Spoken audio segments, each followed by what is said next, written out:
안녕하십니까, 임원주 목사입니다. 최근에 제작한 일련의 동영상에 관련하여 혹은 평상시에 궁금했던 것들에 대해서 제게 여러 가지로 질문을 해온 분들이 있습니다.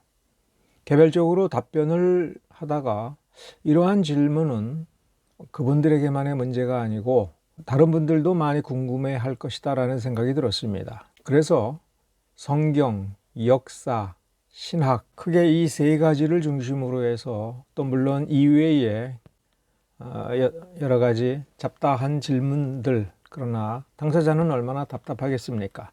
그러한 질문에 대해서 이렇게 짧은 동영상으로 답변을 드리는 것이 좋겠다 하는 생각을 갖게 되었습니다. 저한테 이러한 질문을 해오신 분이 있습니다.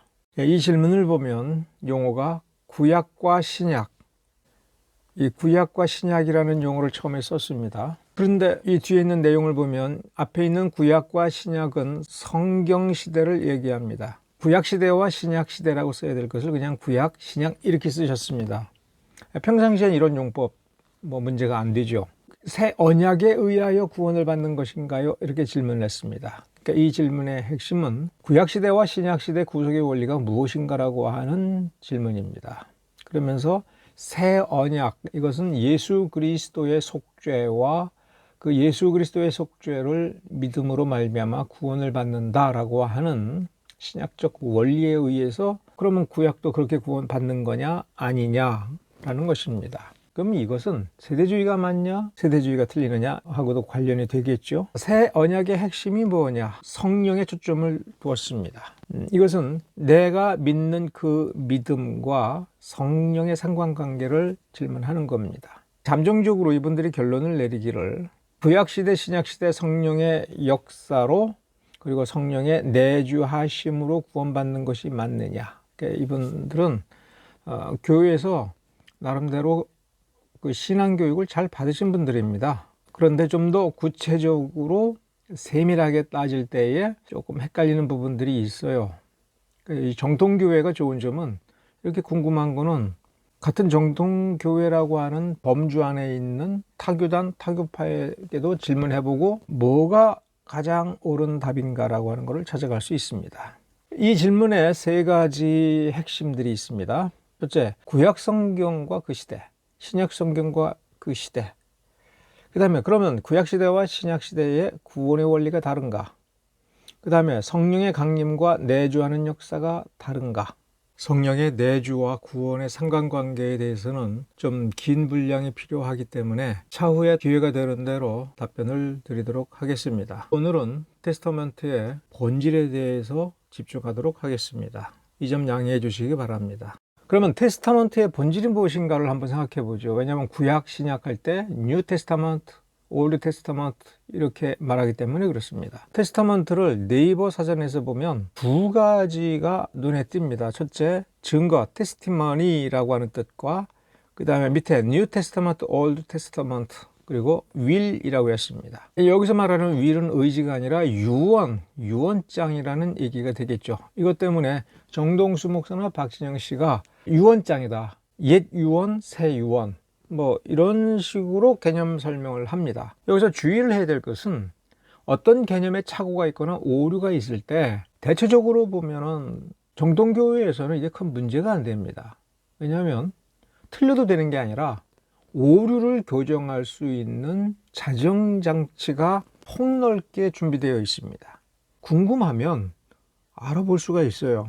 자기 목사님 이외에 다른 목사님에게도 물어보고 여러 신학교 교수들에게도 물어보면서 정립해 나갈 수가 있습니다. 궁금하지 않으면 이 오류는 치명적인 것이 아니기 때문에 신앙생활에 크게 문제가 안 됩니다. 그런데 언제 문제가 되냐면 여러 오류들이 쌓였는데 그게 또 개별적으로 있는 것이 아니라 하나의 시스템으로 구축이 돼서 어느 일정한 방향으로 가기 시작을 하게 되면 이런 오류들이 머릿속에 있는 성경적 개념들을 뒤틀어버리고 올바른 이해를 방해를 합니다. 이럴 경우 오류의 시스템이 되고 잘못하면 이단 사이비에게 취약하게 되거나 이단 사이비로 넘어가 버릴 수가 있어요. 그러다 누가 지적을 했을 때 돌이키면 되는데 오히려 이 개념이 왜곡이 되고 이게 뿌리가 깊이 내려가게 되면 어진간한 사람들이 뭐라고 얘기를 해도 오히려 반감을 더 가지면서 이단에 깊이 뿌리를 내리게 되는 경우가 제법 있습니다. 이럴 경우에 문제가 됩니다. 구원파나 그 아류들 혹은 피상적으로 성경을 이해하는 많은 사람들이 이렇게 사전에 찾아보고 사전에 처음 등장하는 뜻을 가지고 이게 본질을 파악했다라고 생각을 하고 복잡한 공부를 멀리하게 될 때 이제 문제가 생깁니다. 한컴 사전에 보면 좀 더 자세히 나와 있습니다. 첫 번째 유언장 유서 이렇게 나왔습니다. 여기에 만족하고 됐다 하고 덮어버리면 문제가 되죠. 신약성서, 구약성서 이렇게 되어 있습니다. 그러면 차라리 이게 테스타먼트가 무슨 뜻인가 이걸 몰라도 그냥 구약성경, 신약성경을 영어로 이렇게 표기하는 거구나 하고 넘어가면 아무 문제가 안 돼요. 근데 좀 더 자세히 보면 테스타먼트가 무슨 뜻이냐라고 할 때 유언장 유서 말고 하나님과 사람 사이의 계약을 의미할 수 있어요. 옛 계약, 새 계약, 옛 언약, 새 언약이라고 하는 성경 본문의 용어가 생각이 납니다. 카비넌트라고 하는 것이 실제 성경에 많이 등장하는 용어입니다. 킹 제임스 버전에 이 카비넌트가 약 280회 등장합니다.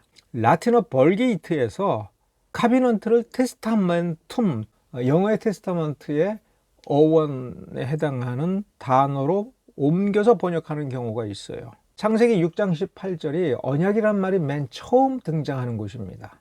내 언약을 세우겠다. 여기에 보면 카비넌트로 번역이 되어 있어요. 하나님과 사람 사이에 이렇게 말로 하는 약속, 이게 언약이다 라고 생각하기 쉬운데 그건 한자 풀이고요. 언약이 의미하는 바가 무엇냐? 성경에서 하나님께서 우리 언약 세우자라고 말씀하셨을 때에 그 의도는 무엇냐라고 할 때 이 창세기 6장 18절에서 노아와 언약을 맺자라고 하시는 그것은 어디까지 가냐면 창세기 8장에서 9장까지 갑니다. 그러니까 6장에서부터 8장, 9장까지를 쭉 읽으면서 언약이 무언가를 생각을 해야 좀 파악이 된다는 얘기예요. 내용은 9장까지 가지만 의식은 단을 쌓고 번제로 드리는 부분에 갑니다. 그래서 여기서 보면 번제라고 하니까 구약성경에서 번제는 짐승일 경우에는 죽여서 피를 완전히 제단 밑에 쏟고 각을 뜬다고 하는 건 쪼갠다는 거예요. 큰 부위별로 쪼개서 벌려놓고 그 쪼갠 사이사이로 불이 지나가서 이 재물을 다 태워서 재로 만드는 것을 의미합니다. 그럴 때 핵심이 뭐냐면 죽여서 피를 쏟고 쪼갠다는 거예요. 그러니까 쪼개니까 도무지 살 가능성이 하나도 없는 거죠. 카비넌트의 히브리어가 베리트인데 그게 쪼갠다라는 말이에요. 창세기 15장 9절에서 10절에도 보면 여기 보면 그 중간을 쪼개고 쪼갠 것을 마주 대하여 놓고 횃불이 쪼갠 고기 사이로 지나가더라. 베리트의 개념이 확실히 드러나죠. 그리고 이 전체 하나님과 언약을 맺고 언약을 인치는 번제, 이 전체를 포함하되 그 중심의 한 부분을 놓고 이 언약 전체의 본질을 드러내고 있어요. 이때 사용하는 용어가 베리트고 그 베리트를 카비넌트로 번역해서, 그러니까 카비넌트의 어원을 따질 필요가 없어요. 성경 본문에 보면 이런 거구나. 이게 더 중요한 용례입니다. 라틴 벌게이트에서 신약 성경에 12번 테스타먼텀이라는 용어로 썼습니다. 누가복음 22장 19절에서 20절 사이에 새 언약이니 라고 할 때 요 새 언약을 라틴어로 노붐 테스타먼툼 이렇게 썼다고 보시면 됩니다. 그럼 여기서 예수님께서 자신의 죽으심, 십자가 죽으심을 얘기하니까 이 새 언약은 예수 그리스도의 십자가 죽으심, 완전한 죽으심, 그 속죄의 죽으심을 가리키는 용어입니다. 새 것은 옛 것을 대체하거나 보완하거나 하는 그런 의미니까 올드 테스타멘텀은 뭘 가리키는 거냐면 율법을 포괄하지만 그것을 인치는 번제의 그 희생 제물의 죽음을 얘기하는 거예요. 갈라디아서 3장 17절도 분명히 아브라함 언약을 얘기하지 않습니까?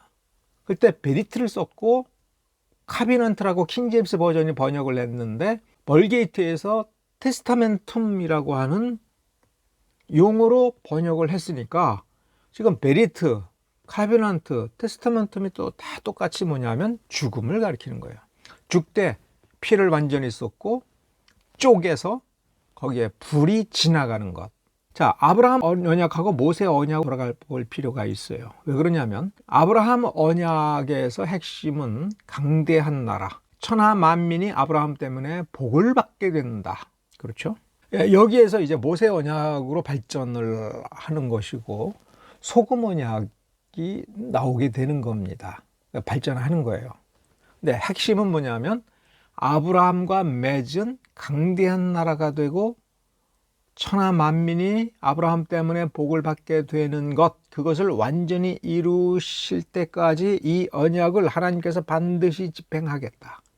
대신에 아브라함과 그 후손들에게는 내 말을 들어라, 나를 네 하나님으로 섬겨라라고 하는 그 책무가 관통하고 있는 거예요. 출애굽기 19장 5절서부터 6절에 모세 언약을 맺게 될 때에 왜 이 언약을 맺느냐, 맺게 되면 무슨 혜택이 있느냐라고 할 때 제사장 나라, 거룩한 백성이에요. 무슨 개념이 직접적으로 언급이 안 됐냐 하면 구원이에요. 구원이 없는 게 아니라 구원을 전제하고 있어요. 아브라함 언약이나 출애굽기의 모세 언약은 자, 이 계명을 줄 테니까 계명을 믿어라, 이 계명을 실행하여 의를 구하라, 이런 식으로 간 것이 아니라 이미 믿음이 있는 것을 전제로 해서 그 믿음을 의롭게 여겨서 자, 그러면 우리 언약을 맺자, 이렇게 언약으로 초대한 겁니다. 그 증거가 아브라함이 여호와를 믿으니 여호와께서 이를 그의 의로 여기시고 가나안으로 이끄실 때에 아브라함이 원래 믿음이 있으니까 순종하여 갔다. 이것이 히브리서 11장에서 아브라함의 믿음을 설명하는 거죠. 히브리서 11장 24절서부터 26절에 보면 이제 모세 언약, 그리고 모세에 대해서 설명할 때 믿음으로 모세는 장성하여 라고 했는데 제일 중요한 것이 히브리서 11장에서 말하고 싶은 것이 바로 이 부분입니다. 그리스도를 위하여 받는 능력을, 모세가 믿음으로 바로의 공주의 아들이라는 칭함을 거절하였을 때에 이 믿음은 무슨 믿음이에요? 그리스도를 위하여 내가 고난을 받겠다. 모세가 뭘 믿었다고 성경이 쓰고 있습니까? 그리스도를 믿은 거예요. 오실 자 그리스도를 믿은 거예요. 그러면 다시 히브리서 11장에서 아브라함이 여호와를 믿어서 여호와께서 이를 그의 의로 여기실 때에 그 믿음에는 그냥 하나님 쫓아가면 좋겠구나, 이것이 아니라 그리스도를 바라보고 믿은 거예요. 그리스도로 말미암아 저 하늘나라에 들어갈 수 있다, 거기까지도 믿은 거라고 히브리서 11장이 얘기하고 있습니다. 아브라함의 믿음과 그 믿음을 그대로 따르는 우리 후손들의 믿음은 곧 예수 우리 주를 죽은 자 가운데서 살리신 이를 믿는, 그리고 좀 더 정확히 얘기하면 그 하나님 아버지께서 성자 예수 그리스도를 우리에게 보내주셔서 죽음에 내어주시고 그를 다시 살리시고 이끄신 그 하나님의 계획하심과 성취하심 전체, 우리의 구원 전체가 하나님께로부터 오고 예수 그리스도로 속죄로 말미암는다라고 하는 그 믿음이 아브라함의 믿음이었고, 아브라함의 믿음을 계승한 우리였고, 그것은 혈통과는 상관이 없이 참된 믿음을 가진 자는 참된 유대인이고 참된 이스라엘이다라고 하는 것이 신약 성경의 가르침이죠. 그러니까 하나님께서 내가 너희 하나님이 되고 너희는 내 백성이 되고 너희는 내 말을 지키고 나는 약속을 지키고, 이렇게 하나님과 사람 사이에 아버지와 자녀의 관계, 하나님과 백성의 관계, 구속의 언약을 맺는 것, 그것을 의미합니다. 오늘은 여기까지 하겠습니다. 감사합니다.